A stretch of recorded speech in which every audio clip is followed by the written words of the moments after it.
স্বর্ণ সময় মতন অন্তত ইলেকট্রিক বিলটা দিয়ে দিও, নাহলে ইলেকট্রিক অফিস থেকে লোক এসে তো বাড়ির ইলেকট্রিসিটিটাও কেটে দিয়ে যাবে।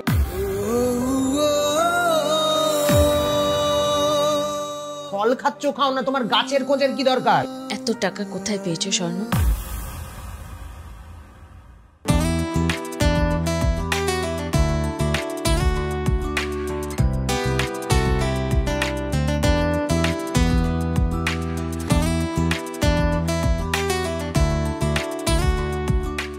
ইলেকট্রিক বিলটা দিয়েছিলে?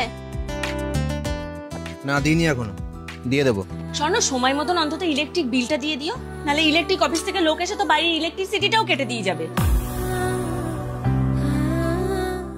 সময় মতন তো বাড়ির ভাড়াটাও দাও না, তুমি বেরিয়ে গেলে বাড়ির মালিক এসে আমাকেই যত সব কোশ্চেন করে, আমাকেই যত কথা শোনায়।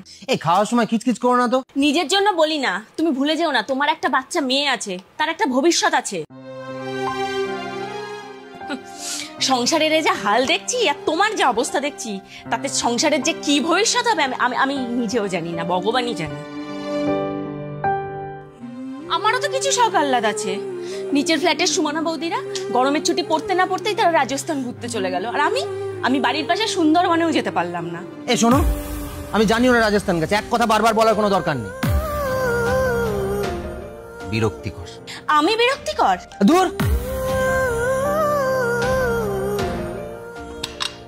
খেতে বসেও কোনো শান্তি নেই।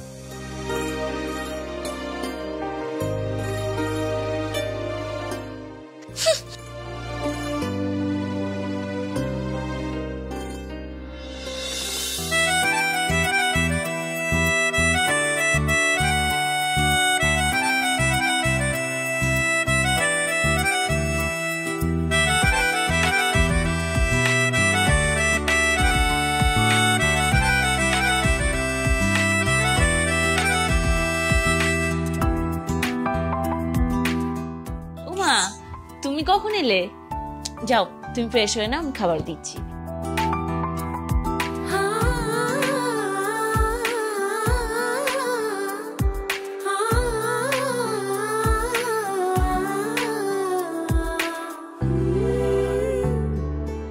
পূজা। হ্যাঁ,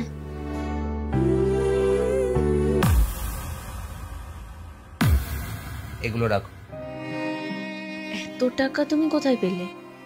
আমি একটা নতুন কাজ পেয়েছি, সেখান থেকে এই টাকাগুলো পেয়েছি। কি কাজ? কোন কাজে এত টাকা দেয় স্বর্ণ? আরে এত প্রশ্ন করছো কেন? যখন আমি কম টাকা ইনকাম করতাম তখনও প্রশ্ন, এখন আমি এতগুলো টাকা ইনকাম করে নিয়ে এসেছি এখনো তোমার প্রশ্ন। এত প্রশ্ন করার কি আছে? স্বর্ণ, তুমি উল্টো পাল্টা কিছু করছো না তো? আরে কি উল্টো পাল্টা বলছো? এত প্রশ্ন করছো কেন? তোমার টাকা দরকার, সংসার চালানো দরকার, এই টাকা নাও, সংসার চালাও, ব্যাস, কথা শেষ। এবার থেকে বছরে আমি তোমাকে দুবার করে ঘুরতে নিয়ে যাব। গোল্ড বড় হলে ওকে একটা বড় নামী স্কুলে ভর্তি করব।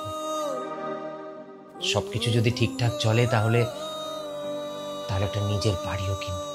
এত টাকা কোথায় পেয়েছো স্বর্ণ?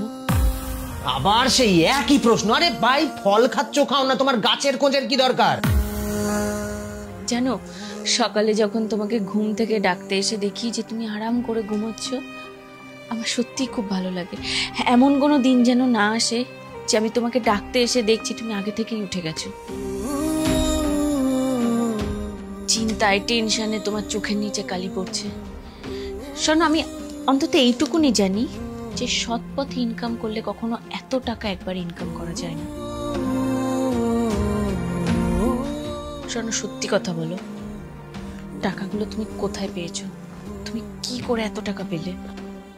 আমার এক অফিস কলিগ আমাকে পুরিয়া বিক্রি করতে দিয়েছে। বাইরে বিক্রি করলে 10,000 টাকা, আর স্কুল বা কলেজে কোনো স্টুডেন্টকে বিক্রি করলে 50-60,000 টাকা। পুরিয়া? কিসের পুরিয়া? ড্রাগস।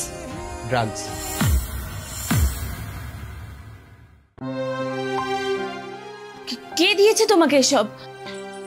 আরে ওই তো আমার অফিসের এক কলিগ, ও বহুদিন ধরে করে। ও তো রিসেন্টলি একটা নতুন গাড়িও কিনলো, আর খুব বড় একটা বাড়িও বানিয়েছে। কিচ্ছু হয় না এসব। শুধুই পুড়িয়া নিয়ে যাওয়া, বিক্রি করে দেওয়া, ব্যাস। টাকা, প্রচুর টাকা, কোনো অসুবিধা হবে না। ও খুব ভালো আছে, আমরাও খুব ভালো থাকবো। তুমি ড্রাগস বিক্রি করে এসেছো স্বর্ণ? আরে কি হয়েছে তাতে? বিক্রি করে এসেছি তো, বেশ করেছি। আমি আমি আমি তো আমি তো সংসারটা ঠিকমতো চালাতে পারছি না। গোল্ডকে যে একটা ভালো স্কুলে ভর্তি করবো, নামি স্কুলে ভর্তি করবো, সেই টাকা পয়সাও আমার কাছে নেই। দেখো আমি আমি আমি আমি তোমাদের ভবিষ্যতের কথা ভেবেই এটা করেছি। আমি আমি আমি চাই যে তোমাদের বিলাসিতা দিতে, তোমরা ভালো থাকো, ও ভালো স্কুলে পড়ুক। এই বিলাসিতাটার জন্যই আমি এগুলো করেছি। বিলাসিতা? আমি চেয়েছি কখনো কোনো বিলাসিতা? মানে আমি চেয়েছি তুমি অন্তত বাড়ি ভাড়া আর ইলেকট্রিক বিলটা অন্তত সময় মতন দাও, কিন্তু স্বর্ণ এগুলোর জন্য অন্তত তোমাকে ড্রাগস বিক্রি করতে হবে না। স্বর্ণ, আমি তোমাকে ভালোবাসি। তুমি তুমি কখনো একবার ভেবে দেখেছো যে এই ধরনের অসৎ কাজগুলো করার জন্য যদি তোমার কোনো রকম কিছু হয়, তখন তখন এই বাচ্চাটার কি হবে? আমি তো তোমাকে ভালোবাসি। আমি সব সময় সব কিছুতে তোমার পাশে থাকবো, কাঁধে কাঁধ মিলিয়ে তোমার সাথে থাকবো। কিন্তু আমি তো তোমাকে অসৎ পথে কিছু করতে বলিনি। তুমি যেমন, আমি তোমাকে তেমনই ভালোবাসি। হ্যাঁ, অন্যের কোথাও ঘুরতে যাওয়া দেখে, অন্যের বিলাসিতা দেখলে আমার রাগ হয়, আমারও ইচ্ছা করে, কিন্তু স্বর্ণ সেটা সাময়িক। স্বর্ণ, তুমি সারা জীবন এরকম সৎ থাকবে, আমি সেটাই চাই। অসৎ পথের বিলাসিতা আমার চাই না স্বর্ণ। আমি এরকমই ভালো আছি।